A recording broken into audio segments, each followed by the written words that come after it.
Everyone, இன்னைக்கு நாம dreaming of freaking fairy டேல்ங்கிற இந்த கொரியன் டிராமாக்கான 8th எபிசோட் தான் பார்க்க போறோம். அதுக்கு முன்னே இன்னும் நம்ம சேனலுக்கு சப்ஸ்கிரைப் பண்ணாதவங்க சப்ஸ்கிரைப் பண்ணிக்கோங்க. ஓகே, இப்போ நாம இன்னைக்கான எபிசோட்குள்ள போகலாம். இந்த எபிசோட்கான ஓப்பனிங் சீன்ல பார்த்தோம்னா, தான் ஃபியான்சே கையால செம்மையா அற வாங்கின நம்ம ஹீரோயினை தனியா அழைச்சிட்டு வந்து ஏன் எதுவும் பேசாம அமைதியா இருக்குன்னு கேட்க, நான் ஒரு சாதாரண எம்ப்ளாயி, எனக்காக நீங்க அற வாங்கினது ரொம்ப கஷ்டமா இருக்கு, ஏன் எல்லாருக்கு முன்னாடியும் எனக்கு சப்போர்ட் பண்ணி பேசுனீங்கன்னு கேட்க, ஆமா நீ என்னோட எம்ப்ளாயி தான், எனக்காகவும் என் கம்பெனிக்காகவும் ஹார்ட் ஒர்க் பண்ற, ஸோ என்கிட்ட கை நீட்டி சம்பளம் வாங்குற ஒன்ன திட்ட எனக்கு எல்லா உரிமைகளும் இருக்கு, பட் மற்றவங்க உன்னை கஷ்டப்படுத்துறத பார்த்துட்டு என்னால் சும்மா இருக்க முடியாதுன்னு ஹீரோ சொல்ல, எல்லாம் கரெக்ட் தான், ஆனா நீங்க மேரேஜ் பண்ணிக்க போற ஃபியான்சேக்கு முன்னால அப்படி பேசியிருக்க கூடாதுன்னு ஹீரோயின் சொல்றா. நாங்க 2 பேரும் ஒன்னும் ஒருத்தரை இன்னொருத்தர் உண்மையா லவ் பண்ணி பெரியவங்க கிட்ட பெர்மிஷன் வாங்கி கல்யாணம் பண்ணிக்க போறது இல்ல, இதெல்லாம் ஜஸ்ட் ஒரு பிசினஸ்க்காக தான். சோ இந்த ப்ராப்ளமை எப்படி ஹேண்டில் பண்ணணுங்கிறது எனக்கு நல்லா தெரியும், நீ அதை நினைச்சு வருத்தப்படாத. அப்புறம் இன்னைக்கு உன் ட்ரெஸ் நிஜமாவே ரொம்ப அழகா இருக்கு, நீயுமே பார்க்க செம்ம பிரிட்டியா இருக்க, அதனால ட்ரெஸ்ல பட்டிருக்க கரையெல்லாம் கிளீன் பண்ணிட்டு பார்த்து சேஃபா வீட்டுக்கு போயிட்டு வான்னு சொல்லி ஹீரோயின் அனுப்பி வச்சுட்டு ஃபியான்சே கிட்ட பேச போறாரு. அவங்க கண்டுக்காம கார்ல ஏறவும், ஒரு நிமிஷம் நில்லு, நான் உன்கிட்ட கொஞ்சம் பேசணும்னு சொல்ல, அதான் வேற ஒருத்தைய உஷார் பண்ணிட்டீல, அப்புறம் என்ன பேச போற, நீ இப்படியே பெண்ணாத்திட்டு இருந்தீனா அதுதான் நடக்க போகுதுன்னு ஹீரோ சொல்லவும், என்ன இன்னொரு கண்ணும் பழுக்கணுமான்னு ஃபியான்சே கேட்க, நீ நினைக்கிற மாதிரி எதுவும் இல்ல, அந்த பொண்ணு ஒரு பணக்காரனை லவ் பண்ணி மேரேஜ் பண்ணணுங்கிறதுக்காக தான் என்னோட கிளப்புக்கு வேலைக்கு சேர்ந்திருக்கா, ஸோ எங்க என்ன உஷார் பண்ணிடுவாளோங்கிற பயத்துல தான் அவளோட ஆசையை நிறைவேற்றி வைக்கிறதுக்காக நானுமே முயற்சிகள் எடுத்துட்டு இருக்கேன். ஸோ ஒன்ஸ் அவ ஆசைப்பட்ட மாதிரி பணக்கார பையனா பார்த்து மேரேஜ் பண்ணிக்கிட்டானா அதுக்கப்புறம் என்கிட்ட வேலைக்கு வரமாட்டா, நானுமே ஃப்ரீயா இருப்பேன்னு ஹீரோ சொல்ல, ஓ அதானா விஷயம், பட் லிமிட்டை கிராஸ் பண்ணிடாதன்னு ஃபியான்சே சொல்லவும், அதெல்லாம் எனக்கு தெரியும், ஃபர்ஸ்ட் நீ என் பர்சனல் விஷயத்துல இன்டரப்ட் ஆகாதுன்னு சொல்லி அவளை அனுப்பி வச்சுட்டு ரெஸ்ட் ரூம்க்கு வந்து ஃப்ரெஷ் அப் ஆயிட்டு இருக்கும்போது, நீ ரொம்பவே வித்தியாசமா இருக்க மேன், நான் பார்த்த வர எந்த சிஇஓவுமே அவங்க எம்ப்ளாயிஸ்க்கு சப்போர்ட் பண்ண மாட்டாங்கன்னு பெக்கேயான் சொல்ல, என்னோட எம்ப்ளாயிஸ் இங்கே கஷ்டப்பட்டு ஹார்ட் ஒர்க் பண்ணி உழைக்கிறதுனால மட்டும்தான் என்னால் சிஇஓவாக இருக்க முடியுது, ஸோ நான் என் பிஸ்னஸ்க்கு எந்த அளவுக்கு இம்பார்ட்டன்ஸ் தரேனோ அதே அளவுக்கு என் எம்ப்ளாயிஸுக்குமே முக்கியத்துவம் தருவேன்னு ஹீரோ சொல்ல, நீ மற்ற எல்லார்கிட்டையும் எப்படி பழகுவாங்கிறது எனக்கு தெரியாது, பட் நீ ஹீரோயின் கூட பேசுறது பழகிறதெல்லாம் வச்சு பார்த்தா நீ அவளை லவ் பண்ற போலயே, பட் அவளா நம்ம ஸ்டேட்டஸ்க்கு ஒத்து வர மாட்டா, எப்படியும் மிடில் கிளாஸ் புத்தியை காட்டிடுவான்னு பெக்கேயான் சொல்ல, ஃபர்ஸ்ட் ஆஃப் ஆல் நீ ஒரு விஷயத்தை புரிஞ்சுக்கோன்னு சொல்லி நம்ம ஹீரோ பக்கத்தில் வரவும் பெக்கேயான் பயந்து பின்னால் நடக்கிறான். ஃபைனலாக நம்ம ஆளு செவுத்தோட வச்சு பிளாக் பண்ணி, எது தப்பு ரைட்டு எது பண்ணணும் பண்ணக்கூடாதுங்கிற எல்லாம் எனக்கு தெரியும், ஸோ நீ எனக்கு அட்வைஸ் பண்ண வேண்டிய அவசியம் இல்லைன்னு சொல்லிட்டு அங்கே இருந்து கிளம்பிடுறாரு. அப்போ பெக்கேயான் ஒரு முக்கியமான விஷயத்தை பத்தி நினைச்சு பார்க்கறான். என்னன்னா, இவர் மிடில் கிளாஸா இருந்தப்போ இன்னொரு மிடில் கிளாஸ் பொண்ணை லவ் பண்ணியிருப்பாரு, பட் பெக்கேயானை விட வசதியான ஒரு பையன் ப்ரப்போஸ் பண்ணதுனால, நீ எனக்கு வேணாம், உன்னை எனக்கு பிடிக்கல, உன்னால என்ன சந்தோஷமா பார்த்துக்க முடியாதுன்னு ஏதேதோ பூமர் ரீசன்லாம் சொல்லி அந்த பொண்ணு பெக்கேயானை கழட்டி விட்டுட்டு பணக்கார பையன் கூட போயிருப்பா. இதனாலேயே பெக்கேயானுக்கு மிடில் கிளாஸ் பொண்ணுங்க மேல ஒரு தப்பான அபிப்பிராயம் ஏற்பட்டிருக்கு, அவங்கலாம் கடைசி வரை உண்மையா இருக்க மாட்டாங்க, பணத்தை பார்த்தோன்னே மாறிடுவாங்க அப்படின்னு. அதனாலதான் இப்ப நம்ம ஹீரோ கிட்ட அப்படி சொல்லியிருக்காரு. தென் நம்ம ஹீரோயின் வேற வழியே இல்லாம அந்த பணக்கார பொண்ணு கிட்ட மன்னிப்பு கேட்கறாங்க.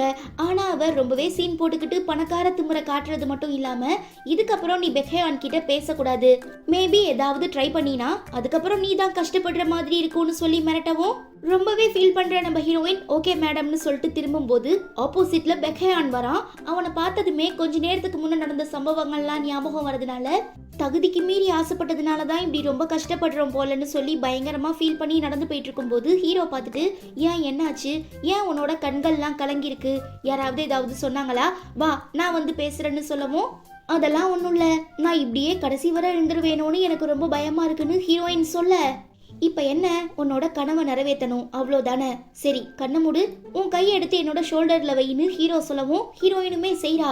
அடுத்து என்ன நடக்க போகுதுங்கிறத தெரிஞ்சுக்கிறதுக்காக அங்க இருக்கிற எல்லா கெஸ்டும் இவங்களையே பாக்குறாங்க. நம்ம ஹீரோ என்ன நினைச்சாருன்னு தெரியல, பச்சைக்குன்னு ஹீரோயினை டீப்பா கிஸ் பண்ணிடுறாரு. அன்எக்ஸ்பெக்டடா நம்ம ஹீரோயினுமே ரொம்ப ஆர்வத்தோட அவரை கிஸ் பண்ணிடுறா. ஹே பிரபு, ஹே அரே ராம் கிருஷ்ண ஜெகநாத பிரேமானந்த கியாஹு வாங்குற மாதிரி தான் எல்லாருமே பாக்குறாங்க.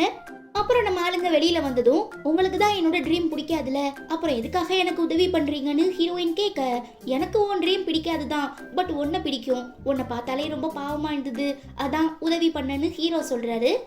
எல்லாம் ஓகே, நீங்க என் பக்கத்துல வந்ததும் நான் வேற ஏதோ நினைச்சேன், பட் சடனா கிஸ் பண்ணுவீங்கன்னு நான் எதிர்பார்க்கலன்னு ஹீரோயின் சொல்ல, உனக்கு விருப்பம் இல்லைன்னா என்ன தள்ளிவிட வேண்டியதானே, நீயுமே ரொம்ப ஆர்வமா கிஸ் பண்ண, அதனாலதான் நான் கொஞ்சம் டீப்பா இறங்கிட்டேன்னு ஹீரோ சொல்றான்.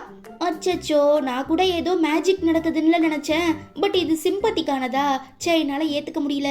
இப்ப ஏதாவது ரீவைண்ட் பண்ற பட்டன் இருந்தா நல்லா இருக்கும்னு ஹீரோயின் சொல்லவும், நான் வேணும்னா அந்த கிஸ்ஸீனை மட்டும் இங்க ரீவைண்ட் பண்ணி காட்டவான்னு ஹீரோ கேட்க, ஹீரோயினுக்கு வெக்கமா வருது. அங்கிருந்து கிளம்புறாங்க. வெயிட் பண்ணு, நான் உன்னை டிராப் பண்றேன்னு ஹீரோ சொல்ல, அதெல்லாம் வேணான்னு ஹீரோயின் ஓடுறா. ஆனா நம்ம ஹீரோ கேட்காம கால் டாக்ஸி புக் பண்ணி ஹீரோயின் அதுல ஏத்தி வீட்டுக்கு அனுப்பி விடுறாரு. பட் ஸ்டில் ஹீரோயினால அந்த சம்பவத்துல இருந்து மீண்டு வர முடியல. கேட்க பெக்கன்னு வெக்கப்பட்டு சிரிக்கவும், ஏமா ஏதாவது பிரச்சனையான்னு கால் டாக்ஸி டிரைவர் கேட்க, அதெல்லாம் ஒன்றும் இல்லைண்ணா, பட் நான் பயங்கரமான கன்ஃபியூஷன்ல இருக்கேன். ஒரு ஸ்ட்ரேஞ்சர் கிட்ட இதுக்கான விளக்கம் கேட்டாதான் எனக்குமே மைண்ட் ஃப்ரெஷ்ஷா இருக்கும்.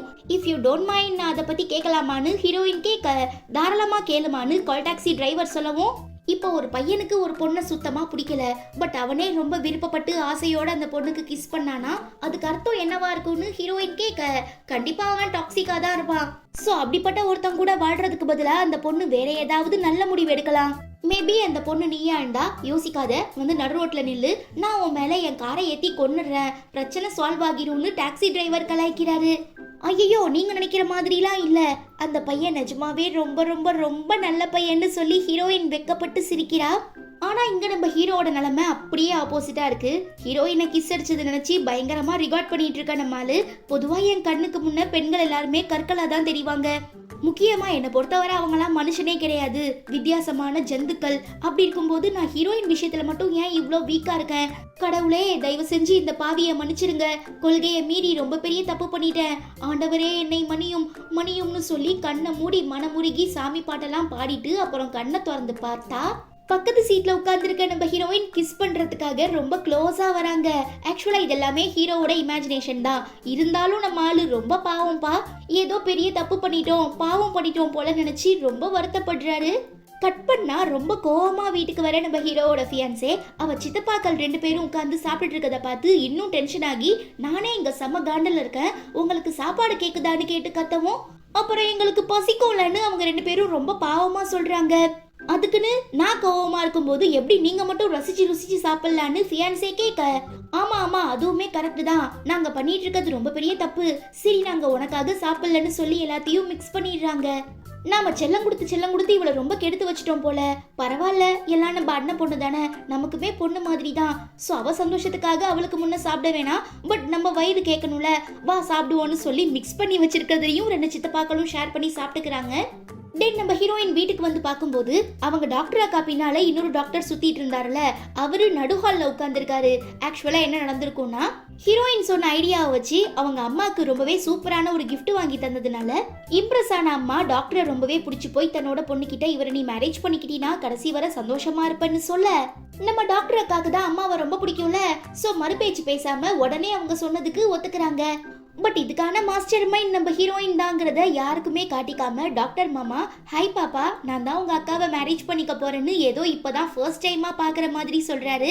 ஹீரோயினுமே புரிஞ்சுக்கிட்டு, ஓ அப்படியா, ரொம்ப சந்தோஷம், நீங்க 2 பேரும் கடைசி வரை ஒன்னா சேர்ந்து சந்தோஷமா வாழ என்னோட வாழ்த்துக்கள்னு விஷ் பண்றாங்க. இதுக்கப்புறம் என்ன ஆச்சுங்கிறத நீங்க தெரிஞ்சுக்கணும்னா அடுத்த எபிசோட்காக வெயிட் பண்ணுங்க. அவ்வளோதான், இதோட இந்த எபிசோடுமே முடியுது. இந்த எபிசோடு உங்களுக்கு பிடிச்சிருந்தா மறக்காம லைக் பண்ணிட்டு நம்ம சேனல் வீடியோஸை உங்க ஃப்ரெண்ட்ஸ் அண்ட் ஃபேமிலி கூட ஷேர் பண்ணுங்க. நான் உங்க எல்லாரையும் ரொம்ப சீக்கிரமா அடுத்த எபிசோட்ல மீட் பண்றேன். Until then, it's bye from Afi and stay tuned with Spectre of Fantasy.